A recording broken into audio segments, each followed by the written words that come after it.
Jananayagan release தமிழ்நாட்டு rights வந்து யார்கிட்ட இருக்கு அப்படிங்கிறது ஆரம்பத்திலிருந்தே குழப்பமாக தான் போயிட்டு இருக்கு. ஆக்சுவலாக 5 ஸ்டார் செந்திலுக்கு கொடுக்க போகிறதா ஒரு பேச்சுவார்த்தை நடந்துச்சு. பட் இப்போ கடைசியாக கேள்விப்படுகிற தகவல் என்னென்னா ஒரு 5 பேருக்கு பிரித்து கொடுத்துருக்காங்க அப்படின்னு சொல்கிறாங்க. ஆனால் ஒரு ரிஸ்க் எடுத்துருக்கிறாரு விஜய்ன்னு தான் எனக்கு தோணுது. ஏன்னா தனித்தனியாக பிரித்து கொடுக்கும்போது ஒரு பெரிய ரிஸ்க்கை இவங்க எடுக்கிறாங்கன்னு எனக்கு தோணுது. ஆனால் ஒரு வகையில் தமிழ்நாடு தியேட்டருக்கு இந்த 5 பேருக்கு பிரித்து கொடுத்து 105 கோடி ரூபாய்க்கு கொடுத்துருக்காங்க.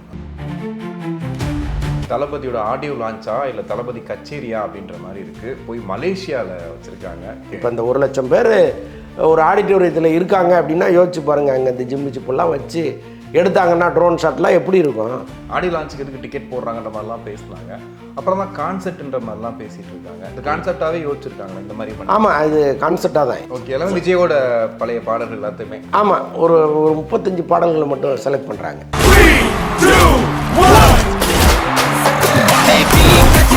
ரொம்ப நாள் கழிச்சு விஜய் அவர்கள் காஞ்சிபுரத்தில் மக்கள் சந்திப்பு.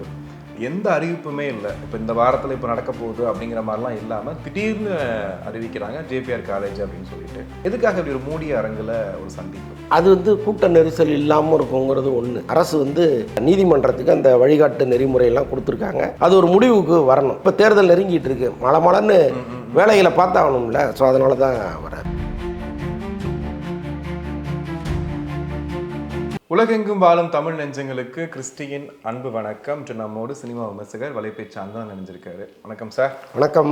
எப்படி இருக்கீங்க சார்? சிறப்பாக இருக்கேன் சார். இப்போது தளபதியோட ஆடியோ லான்ச்சா இல்லை தளபதி கச்சேரியா அப்படின்ற மாதிரி இருக்குது. போய் மலேசியாவில் வச்சுருக்காங்க. கிட்டத்தட்ட 1 லட்சம் பேர்லாம் கூடுறதா சொல்லியிருக்காங்க. என்ன போயிட்டுருக்காங்க? மலேசியாவில் டிக்கெட் பரபரன்னு விற்றுக்கிட்டு இருக்கு. அதான் இந்த 1 லட்சம் பேர் கெப்பாசிட்டிங்கிறது இங்கே நமக்கு ரொம்ப கஷ்டம். ஏன்னா திறந்த வழியில் தான் நீங்கள் நடத்தணும்.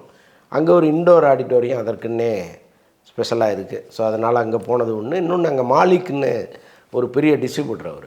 அவர் நீண்ட காலமாக அவருடைய கோரிக்கை என்னென்னா இங்கே ஒரு ஆடியோ லான்ச் நடத்தணும் விஜய் படத்தைங்கிறது. ஸோ அதன் காரணமாகவும் அங்கே நடத்துகிறாங்க. மற்றபடி ரசிகர்களுடைய கொண்டாட்டம், வெளிநாட்டு ரசிகர்கள் விஜயை பார்க்கணுன்னு நினைக்கிறவங்களுக்கு அது ஒரு பெரிய கொண்டாட்டமாக இருக்கும். தமிழ்நாட்டில் ஏற்கனவே நடத்தியிருக்காங்க, பல பேர் பார்த்துருக்காங்க. பட் இருந்தாலும் இந்த அரசியலுக்கு வந்த பிறகு நடத்துகிற ஒரு ஆடியோ லான்ச் அப்படிங்கும்பொழுது தமிழ்நாட்டில் நடத்துகிறதா இன்னும் சிறப்பாக இருந்திருக்குங்கிறது அவருடைய ரசிகர்களுடைய குரலாக இருக்குது.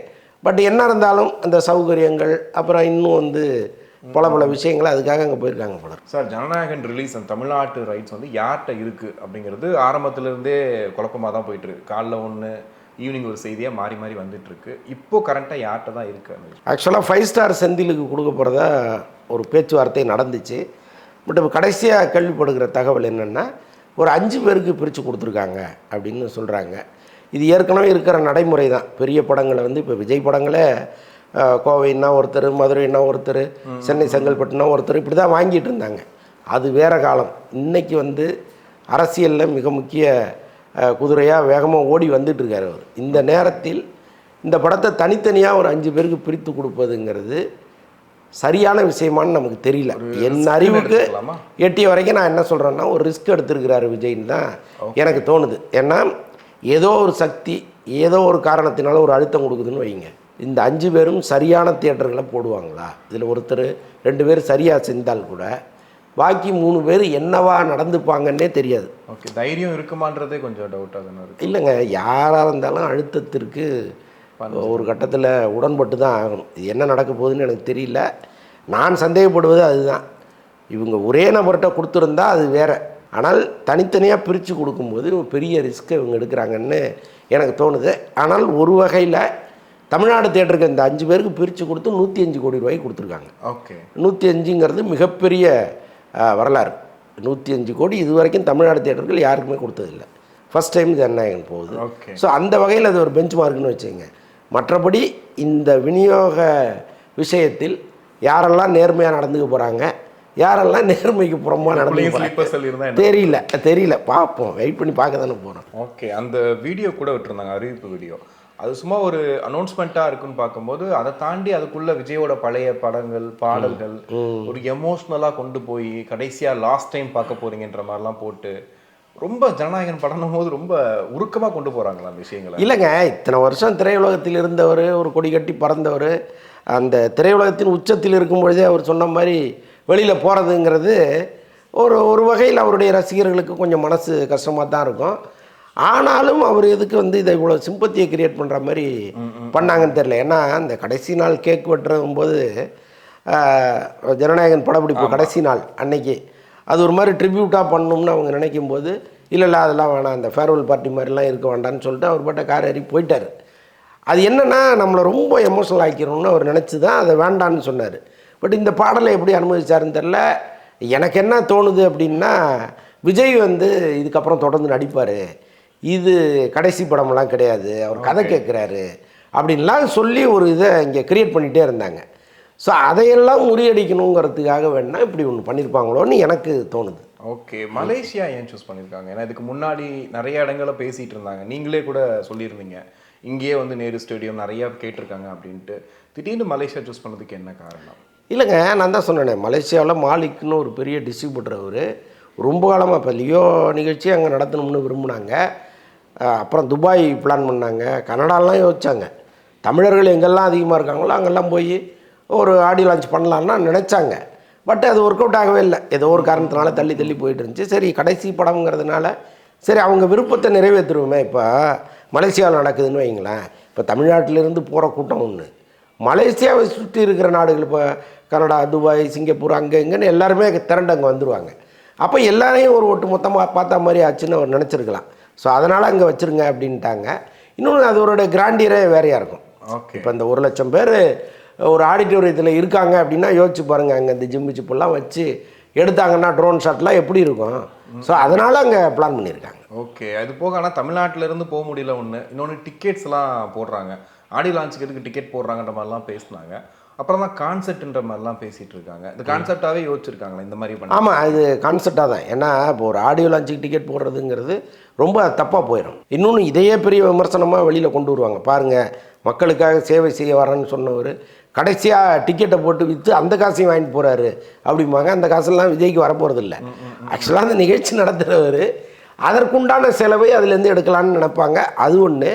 இன்னொன்று, இப்போ கான்செப்ட் அப்படிங்கும்பொழுது இங்கேருந்து ஒரு 200 பேர் போயாகணும். இந்த மியூசிக் இன்ஸ்ட்ருமெண்ட்டு, அந்த குரூப்பு, இது இல்லாமல் அனிருத்துக்குன்னு ஒரு தனி ட்ரூப் இருக்குது. இந்த 35 பாடல்களை பண்ணுறதுக்கு பர்ஃபார்ம் பண்ணுறதுக்குன்னு ஒரு குரூப் இருக்குது. ஓகே, எல்லாம் விஜயோட பழைய பாடல்கள் எல்லாத்தையுமே. ஆமாம், ஒரு 35 பாடல்களை மட்டும் செலக்ட் பண்ணுறாங்க. ஸோ அந்த பாடல்களை பாடுறதுக்குன்னு ஒரு பெரிய ட்ரூப் ஒன்று வச்சு பண்ணுறாங்க. அப்போ கிட்டத்தட்ட ஒரு 200 பேர் அங்கே போகணும்னா அவங்க தங்குற செலவு, போகிற செலவு, சாப்பிட்ற செலவு, அவங்களுக்கான சம்பளம் இவ்வளவும் இருக்கு இல்லையா. அப்போ டிக்கெட் போட்டால் தான் அது கரெக்டாக இருக்கும். அது விஜய் எடுத்துகிட்டு வர போகிறதில்ல. பட் என்ன இருந்தாலும் அது ஒரு கான்ட்ரவர்சியாக மாறும், அதில் ஒன்றும் டவுட் இல்லை. அது மாறதான் செய்யும். மாற்றிடுவாங்களா? அதை அவர் யோசிச்சிருக்கணும். எப்படி இருந்தாலும் இப்படிலாம் பேசுவாங்களே, நம்ம அதை வந்து தமிழ்நாட்டிலே நடத்தியிருக்கலாமே அப்படின்னு அவர் யோசிச்சிருக்கலாம். ஏன்னா இப்போ இந்த தேர்தல் நெருங்க நெருங்க நீங்கள் என்ன சொன்னாலும் அதை மல்டிப்ளை பண்ணி மக்கள்கிட்ட வந்து வேறொன்னா உருவாக்க முயற்சி பண்ணுவாங்க. அப்போ இந்த டிக்கெட் காசுங்கிறதையும் அப்படி தானே கொண்டு போவாங்க. அதனால் அவர் தவிர்த்துருக்கலாம். பட் அவருக்குன்னு ஒரு ஆசை இருக்கும் இல்லையா. ஓகே, வெளிநாட்டில் வாழ்கிற தமிழர்களை பார்க்கணுங்கிற ஒரு ஆசை இருக்கும் இல்லையா. ஸோ அதனால் போயிருக்கேன். ஓகே, ரொம்ப நாள் கழித்து விஜய் அவர்கள் காஞ்சிபுரத்தில் மக்கள் சந்திப்பு, எந்த அறிவிப்புமே இல்லை. இப்போ இந்த வாரத்தில் இப்போ நடக்க போகுது அப்படிங்கிற மாதிரிலாம் இல்லாமல் திடீர்னு அறிவிக்கிறாங்க ஜேபிஆர் காலேஜ் அப்படின்னு சொல்லிட்டு. இப்போது 2000 பேருக்கு தான் அனுமதி, தகர செட்டு போட்டு எல்லாத்தையும் அடைக்கிறோம், அந்த அளவுக்கு ரெடி பண்ணி வச்சுருக்காங்க. இதுக்கு எங்கேயோ போய் ரோட் ஷோ மாதிரி பண்ண போகிறாரு, இல்லை விஜய் மக்கள் சந்திக்க நேரடியாக சந்திப்பார், இப்படிலாம் பேசிகிட்டு இருக்கும்போது எதுக்காக இப்படி ஒரு மூடிய அரங்கில் ஒரு சந்திப்பு? அது வந்து கூட்ட நெரிசல் இல்லாமல் இருக்குங்கிறது ஒன்று. இன்னொன்று, இப்போ தான் அரசு வந்து நீதிமன்றத்துக்கு அந்த வழிகாட்டு நெறிமுறையெல்லாம் கொடுத்துருக்காங்க. அது ஒரு முடிவுக்கு வரணும்.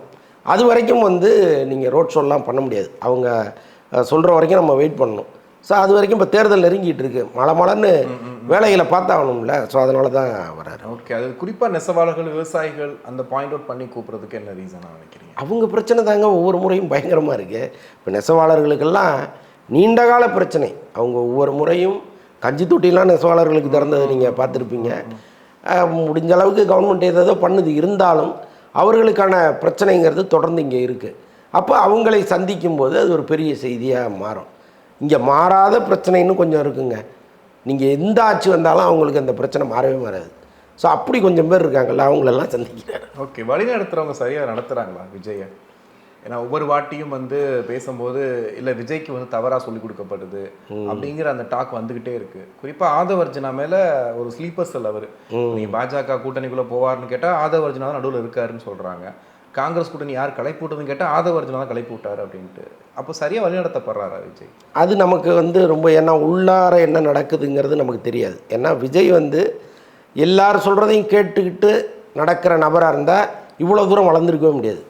ஏன்னா அவர் இந்த சினிமாவில் பல சூழ்ச்சிகளை பார்த்துட்டு வந்தவர். சூழ்ச்சிகள், நம்பிக்கை துரோகம், இதெல்லாம் வந்து சினிமாவில் அதிகம்.